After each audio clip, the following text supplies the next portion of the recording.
Leica just released a watch. No, not a camera, a watch.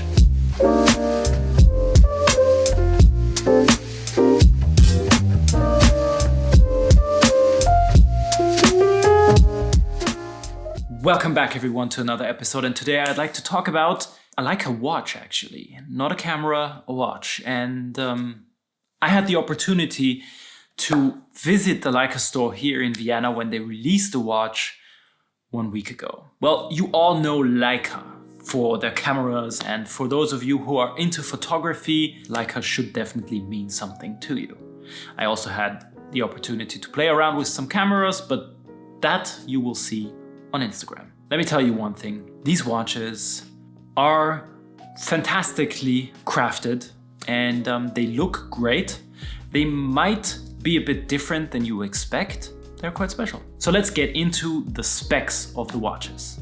So there are two watches actually, the L1 and the L2. The difference being the L2 having a GMT function. Both of the watches are 41 millimeters in case diameter. They have a thickness of 14.5 millimeters and they have a manual wound manufacture movement. I forgot one spec. 50 meters of water resistancy. So in case any one of you wants to take your watch for a swim or under the shower, which I do not recommend, they're somewhat safe. Now that we got the specs out of the way, let's talk about the two watches, just and what makes them stand out from the crowd and, well, from other watches. So Leica did something quite cool. They patented a pusher function in the crown. And this pusher function allows you to not have to pull out the crown, put it back in, screw it out, screw it in. You don't have to do anything like that. You just have to push in the knob that is on the crown to set the time and to activate the watch basically. There's a small window at 3 o'clock, and if this window is white, then the watch is active. So meaning that you can wind the watch and that the seconds hands are moving. Well, the watch is telling the time accurately.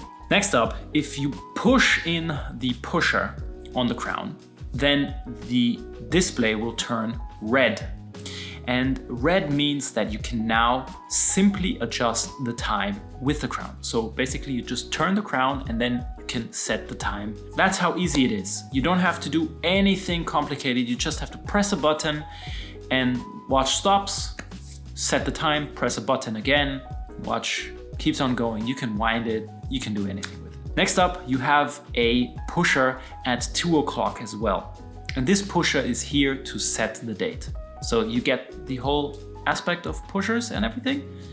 I like it. I think that these types of watches have great utility. They are super user-friendly. Well, you can set the time super fast compared to my Royal Oak, where I nearly spent, well, a couple of minutes actually needing to set the time and date and weekday and month. Second watch, the L2. The L2 has a GMT ring, basically meaning that we have a third, no, it's not a pusher, it's a crown actually. So the GMT function is the only thing that's still a crown. You have to pull it out and then you can set the GMT ring to any time. So you have a separate window just under the 3 o'clock window, which tells you if the watch is active or not.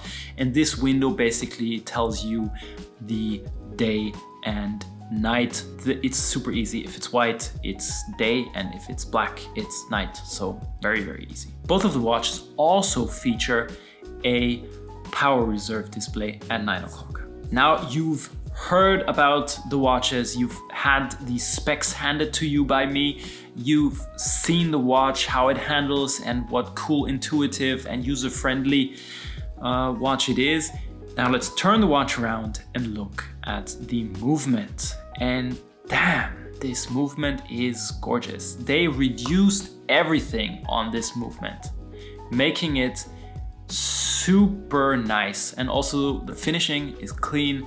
I personally like it. It looks great. I'm much more into the look of the movement nowadays than I used to be. I really think that it's a cool approach, and there's a Easter egg hidden here. If you look closely, the barrels actually resemble the building or the Leica building in Wetzlar. To conclude, this is, in my opinion, a great watch. I had a lot of fun playing around with it. I truly enjoyed it. The size is great, features are great.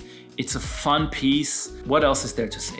These two watches are from Leica, so you can expect the high quality, the attention to detail, and simplicity as well. And I think personally that they do resemble the cameras a little bit, of course, with all the details that you have, like the pusher for the time, having a red inlay, which, yeah, red is, of course, a very key element in the Leica, well, branding actually. And then you have subtle red details on the dial as well, with the seconds hands being red. And of course, the window that tells you if the watch is active or not, where you have the off version being red as well. So all these little pieces and details really resemble what Leica is doing. I like the watches. Go and have a look. If you're in Vienna, you are very lucky because not every Leica store got a watch to check out. So if you're in Vienna, head on to the Leica store, check it out. They're super friendly there. You can play around with the watches. You can wear them, test them. They know a lot about it. Two great watches. I personally think I'm really eager to see what Leica is going to do in the future. Maybe they're going to bring out more watches or an upgrade of the watches that we've seen this time. Well, only time can tell, basically. All the links are down below. Please give me some feedback if you have anything to say about the watch. I'd love to hear your feedback on it. And thanks for watching. As always, feel free to put a thumbs up if you liked the video. And don't forget to subscribe. Would be really nice. So please subscribe. Just do it. Okay, so thank you for watching. See you in the next episode. Bye-bye.